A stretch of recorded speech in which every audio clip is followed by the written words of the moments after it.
community with queer scientists that I have been proud to lead, but I can't. My colleagues and I have worked hard to make healthcare kinder, more affirming, and more accessible. Today is the day that ends in Y, so queer activists are melting down for no reason.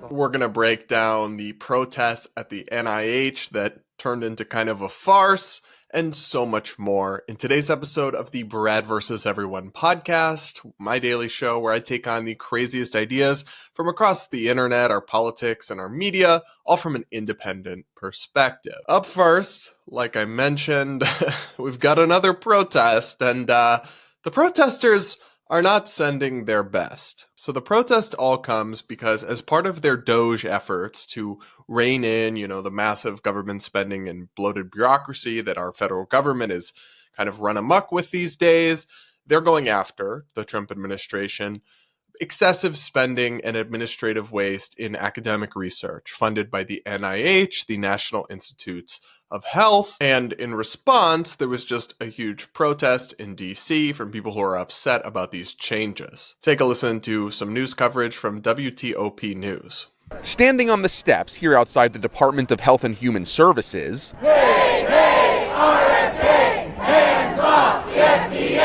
hundreds of people are holding signs supporting science research and protesting cuts to federal agencies. When you get rid of people doing those kinds of jobs, you put infants at risk because there's not enough chemists to look at formula. That's a former FDA worker who says she recently lost her job. In general, I'm concerned about what this will do to the state of scientific research throughout the country. Science is what has made America great, and we can't just willy-nilly just cut off funding. Specifically study gynecologic cancers, and the idea of people not being able to get cancer treatment because of these cuts is just horrible to me. In Southwest DC, Scott Gelman, WTOP News. So I'll just say, the protester outside in the mask talking about how important the science is, the irony is not lost on me. But a couple of the speakers at this protest were truly unhinged. Before we get to that, though, and I show you the ridiculous clips, I just want to run through some fast facts about the situation so you know what's happening. As the New York Times reports, the Trump administration is looking at cutting about $4 billion a year from the $35 billion annual budget for research grants from the NIH. That's an 11% cut that would take the spending back to roughly 2020 levels. Importantly, they're trying to cap overhead costs at 15%, so the amount of the grant that can be used for administration and basically expenses that aren't the actual research. And this is the part that the critics say is like a doomsday level event for scientific research in America. As the Times reports, the change is aimed at reducing the amount of tax dollars that universities spend on overhead costs. The NIH, which announced the move Friday evening, said $9 billion of $35 billion, or about 26% of grant dollars distributed last year, had gone to overhead. The new policy, which takes effect on Monday, will cap indirect costs for things like buildings, utilities, and support staff at 15% and is aimed at saving $4 billion. Dr. David J. Skorton, president of the Association of American Medical Colleges, said the policy would sharply cut funds to universities and medical centers that do NIH-funded research, likely limiting the number of studies that could go forward. Now, the NIH argues that these same medical schools and colleges and research centers regularly take grants that are funded specifically capping overhead costs at 0% or 10% or 15% from private foundations all the time. And they think it's reasonable to ask people to curtail the overhead to 15%. The critics of that say it's not, say that that can't be done, that this will devastate the research centers. I really don't know whether that's true or not. I can't speak to it. I will say I'm pretty skeptical of a lot of the doomsday warnings I hear from people. Obviously, they have an incentive to be upset that their funding is being cut. And we've just heard so many doomsday warnings. The repeal of net neutrality was going to end the internet as we know it. All sorts of stuff that I'm usually pretty skeptical when people make kind of doomsday level rhetorical warnings about bad things that will happen. After all, we're talking about an 11% cut here, not like abolishing research funding in the United States, which I do think is a proper role for government in some cases. But even if these funding cuts do have some harmful effects, I think scientific institutions and just the science community more broadly need to take some accountability and reflect on why is there backlash against us? And in part, it's because of their own politicization, where they have, massive science journals literally endorsing Kamala Harris. You've got experts saying, oh, you can't go outside because of COVID, but BLM rallies are fine. So many things. It's honestly too many ways to list and count in one, at one time. They have politicized themselves. Also, the NIH has funded all sorts of absurd research, including dangerous research like gain-of-function research in Chinese labs. Of course, if you do all that, there's going to be some backlash and your funding might get cut. That's kind of the inevitable result of your own actions. But these protesters took to the streets to try to convince us that this is a huge mistake and that their life-saving work is being cut. That was not my takeaway from their remarks, but I'll let you decide for yourself and roll the first clip. And frankly, I don't want to be here. I want to be in my lab focusing on my research. But I can't. I want to be building community with queer scientists that I have been proud to lead, but I can't.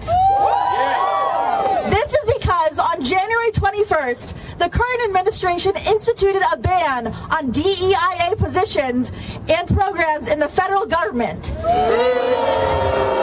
In the wake of such a clear attack on my queer colleagues, how can any of us go about our day-to-day work? Through community, we have found a way. Despite bans on presenting our research, halts on funding, and direct attacks on our identities, while some may think the administration's actions are a bold display of strength, I think they're a clear admission of fear.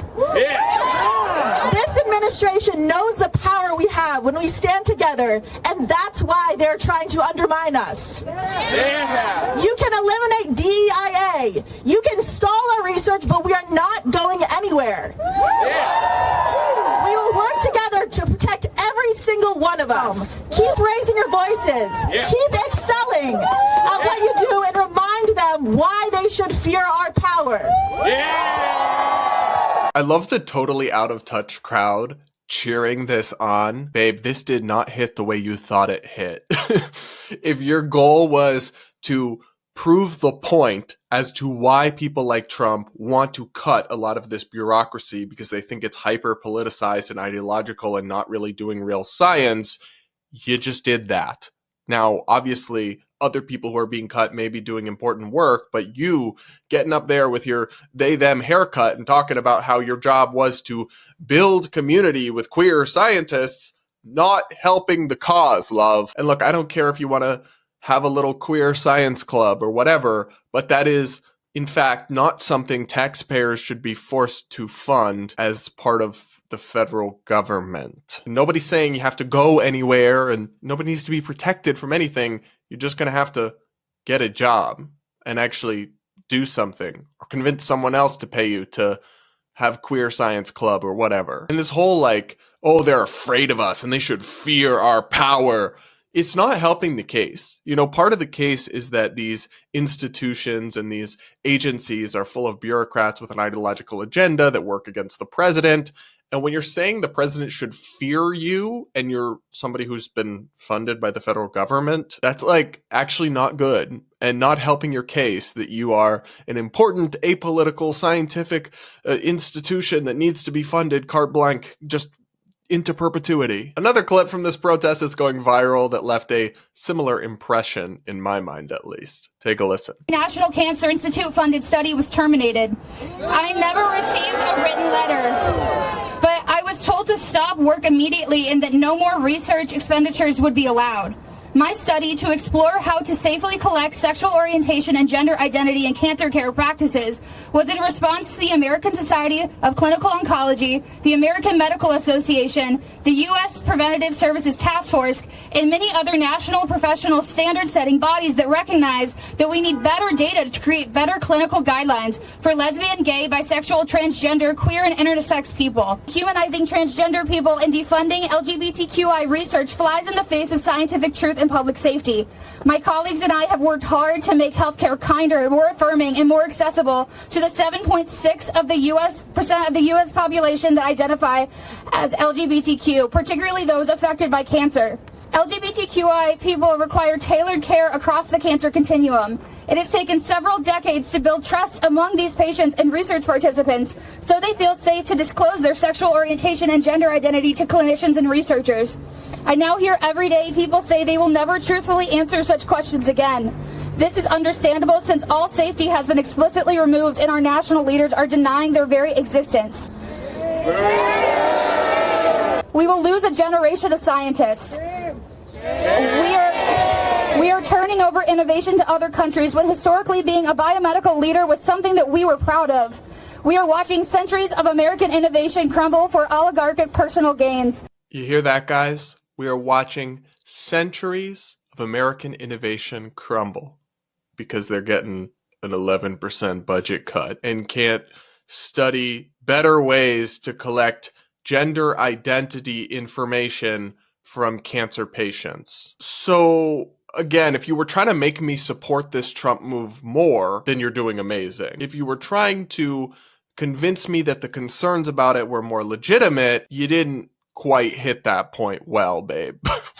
I mean, even the things she's touting as like, look at this important research that's being disrupted is collecting gender identity information better from cancer patients as they're being treated for cancer. Babe, cancer doesn't care what your gender identity is. Gender identity is a made-up pseudoscientific concept about how you feel inside. Cancer, it's relevant whether your sex is male or female. I imagine it would be relevant whether you are intersex, have a rare genetic condition like that. Your sexuality could be relevant in a few ways, I guess, but it's not super relevant. Your gender identity, your internal, whether you feel like, a non-binary spirit or whatever, is just irrelevant. And yet they're not even just researching the relevance of it. They're researching better ways to collect data about it, as if just asking people, it doesn't suffice. So like if your goal was to, so you're disrupting our essential research, it did not hit the way you thought it hit, love. And elsewhere in this clip that I didn't play, she went on to just push all sorts of like pseudoscience. She listed debunked statistics about the percentage of the population that is intersex. She talks all about this kind of queer activist stuff that, again, you're supposed to be a neutral scientific researcher, not sounding super neutral or super scientific to me, babe. At the end of the day, we see this kind of panic and hysteria whenever they cut anything in the government. But you have to remember, every single dollar that's being allocated to stuff like this, directly or indirectly, has to come from the taxpayer, either through higher taxes or more debt buried on our shoulders, or inflation from them running the money printer. So it is very important to ask, is every single dollar being used well? What could it have? You also have to think about the other side of the ledger. What would it have been spent on if left in private hands? It would have been invested in businesses or spent at stores or contributed to the economy in a different way. So you have to make the case that studying gender identity data collection in cancer patient treatments, which however many thousands, if not millions of dollars y'all got for that, wouldn't have been better spent somewhere else. Building schools, building roads, investing in technology, hiring new employees at a business, or wherever it may have been. You have to make that case. And the NIH has a point. I mean, they posted this graphic that shows Harvard, Yale, and Johns Hopkins under the old NIH indirect rate would regularly have more than 60% of the grants that were given to them for research used for indirect costs, which means their administration and their salaries and their equipment, and not the actual research that's supposed to be being funded. Even though these are vastly wealthy institutions with multi-billion dollar endowments and tons of resources. Now, when I researched this, I did see a lot of concern about what this will mean for less well-endowed, smaller medical schools and colleges and their ability to do research, because it does seem that they basically use these government grants to fund a lot of the just jobs, equipment, buildings. And even though these grants are supposed to be about funding the research, that's kind of how they even have the infrastructure to perform research in the first place. That's not really how it's supposed to work. These grants aren't for that. but I think there could be a problem if they aren't able to do research in some of these places because the money they need to even maintain the infrastructure to do the research, they've just lost out on it because they no longer can charge more than 15% in indirect costs. Maybe there's serious issues there, and maybe they need to tweak this. Maybe it needs to be 20 or 25% instead. But to me, there's really no denying that the federal government is broke. We're trillions and trillions of dollars in debt. Our government's budget is just getting more and more bloated and wasteful, and everything needs a cut. Everything has to take a haircut, whether it's scientific research, whether it's the military budget, whether it's entitlements. None of it can be off the table if we're going to solve our fiscal crisis in this country.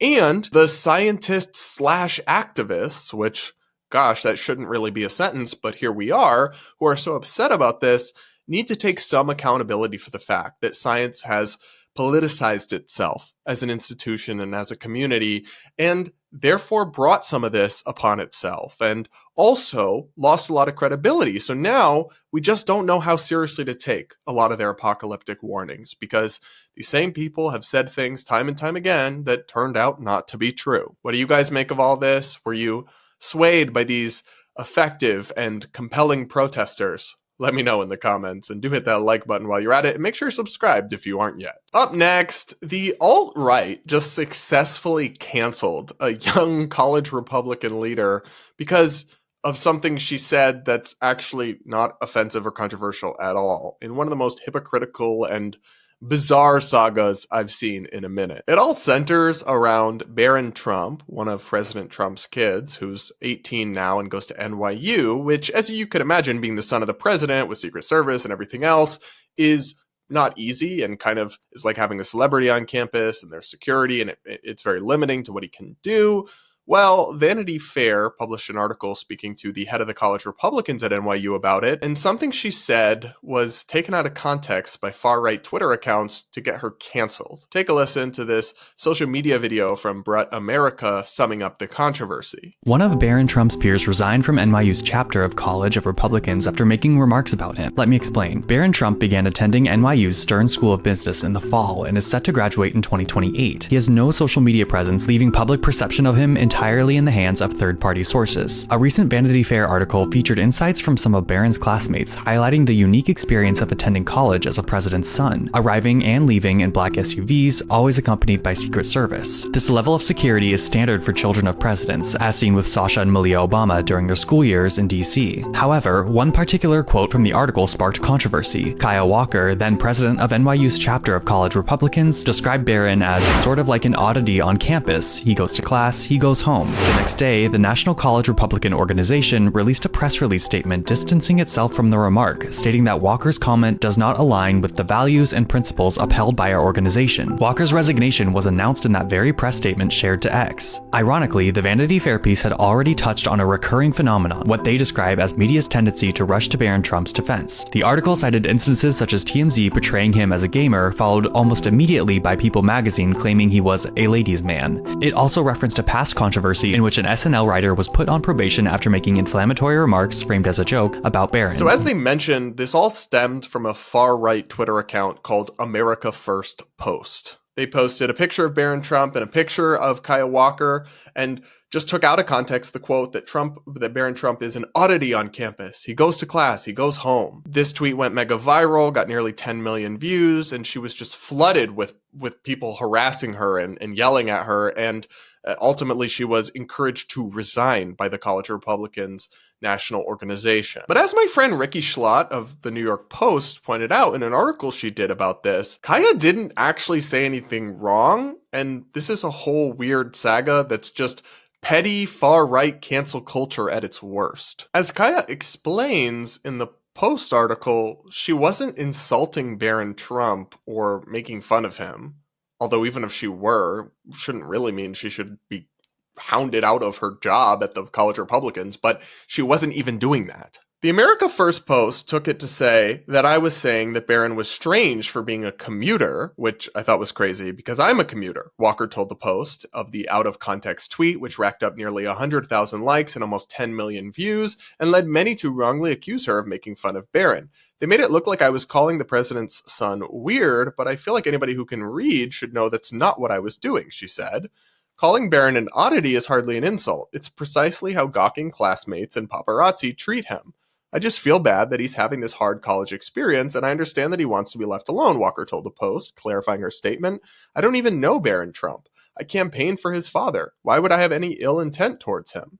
Since the America First Post tweet went viral, Walker said she and her family have been subjected to an endless stream of nasty comments and threats. Ricky Schlott writes that Walker deserves credit for holding the line at NYU and building a refuge for conservatives who are vastly outnumbered.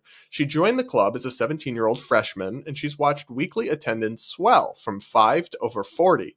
Holding her accountable for how a Fringe X page mischaracterized her statements will almost surely have a chilling effect on club officers and members across the country. I completely agree with Ricky on this, and I find it just absolutely absurd that these far-right people on Twitter hounded this random young woman out of her job as the head of the NYU College Republicans over a statement that perhaps, while not great in its wording, wasn't even intended to be an insult. It's objectively true that having a celebrity, the president's son, and having him constantly be surrounded by Secret Service and not being able to really do normal college student stuff would be kind of an oddity on campus. I don't think she meant that as an insult. Like she said, she's a Trump supporter, nothing against Barron. She's also a commuter.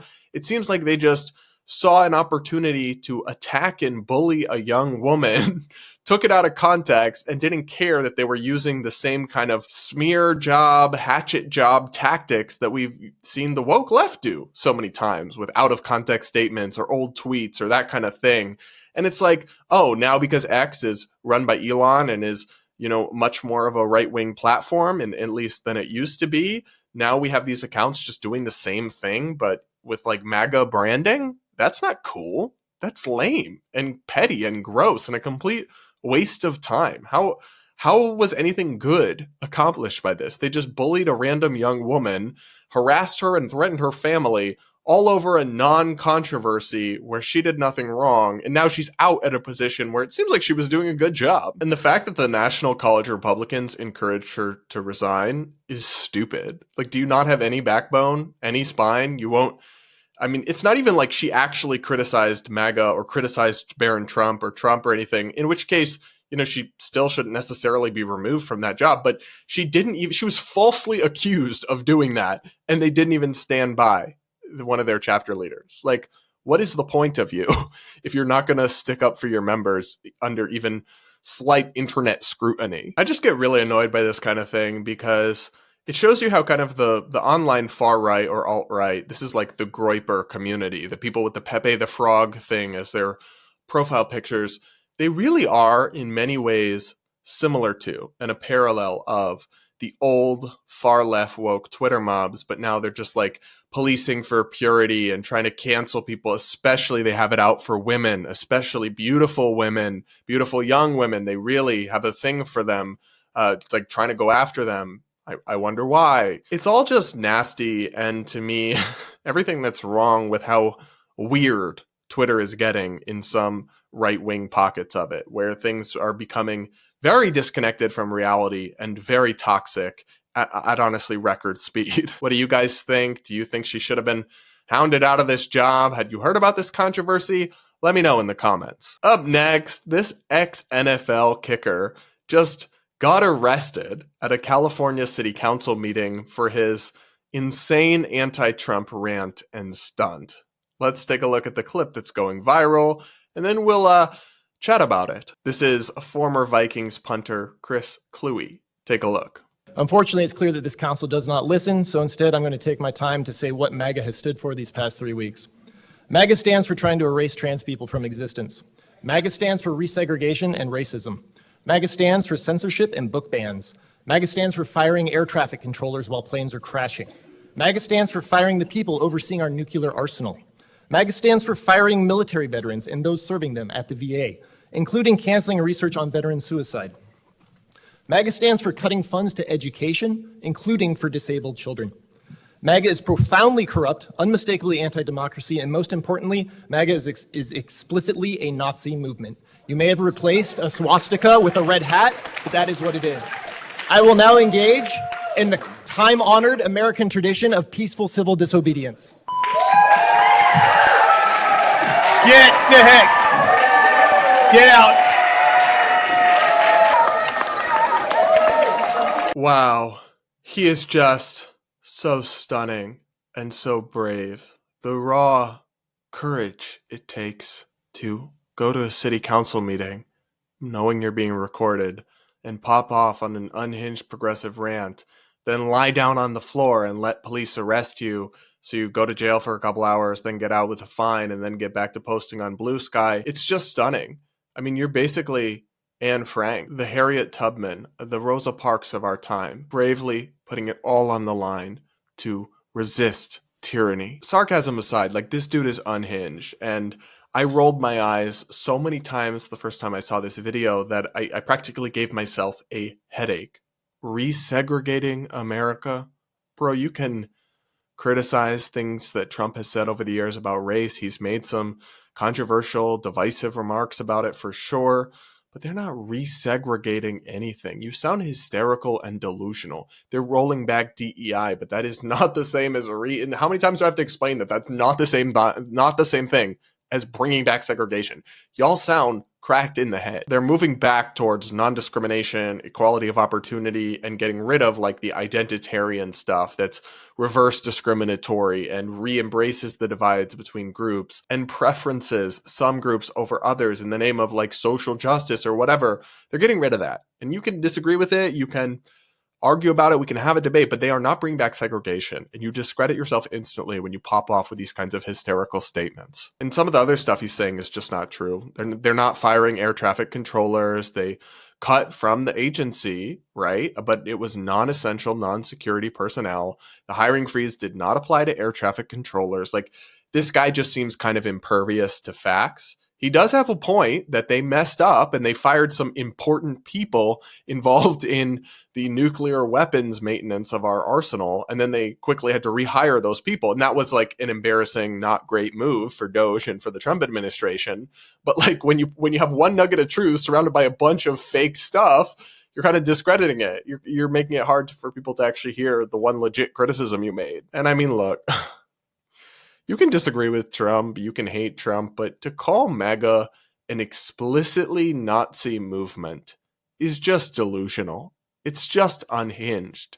It's a movement that proudly embraced supporters and voters and candidates of all different races, of Jewish people. Trump is very openly pro-Jewish at times and pro-Israel. It's like, you can say a lot of things, but it's hysterical, and it's also kind of offensive to like the memory of all the people who were harmed by the Nazis to so casually and so thoughtlessly invoke them and just throw that around like candy on Halloween. Also, like, you'd really like to think that they would learn at some point that this doesn't work. This kind of doomsday, the sky is falling rhetoric, constantly having the dial turned up to 11 out of 10. Like, at some point people just tune you out and they don't listen anymore because you sound ridiculous. And I just laugh when he's like, I will now engage in the time-honored tradition of civil disobedience. Again, bro, you're not Rosa Parks. This isn't hitting the way you think it hits. Like, nobody is in awe of your bravery. You didn't really do anything or put anything on the line. And in fact, a lot of progressives, like woke people on the internet, are heralding this guy as like a hero. And I'm like, for what? For going on an incoherent couple-minute rant and then lying down on the ground and getting arrested. I mean, I checked out his Blue Sky feed. He explained they just had him in custody for a couple hours. They processed him, gave him a fine or whatever, and then he was out back home with his wife. Like, he's not actually part of civil disobedience is true sacrifice. Like, you have to be protesting something real. So not like shadow boxing with a fake movement that you imagined to resegregate America. And two, you're supposed to like actually put consequences for yourself on the table. Like, Martin Luther King Jr. was writing letters from jail, right? Because he was in true civil disobedience. Just like committing minor civil infractions and getting a fine and then just going home and acting like you're stunning and brave, it doesn't impress me, at least, is what I'll say. I don't know. What did you guys think of this stunt? Have you heard of this guy before or seen his antics? Apparently he's been like very vocally left-wing for a long time. I also don't know anything about football, but apparently he was not a very good punter. Tell me what you think, your reaction to his viral meltdown, and let me know in the comments. I do read the comments, and I love hearing what you guys have to say. And all right, guys, that'll be it for today. Thank you so much for tuning in. Please do make sure to subscribe if you aren't yet. Do hit that like button before you go. Check out the merch store, linked in the description, of course. We got new items offered up there, and we'll talk again real soon.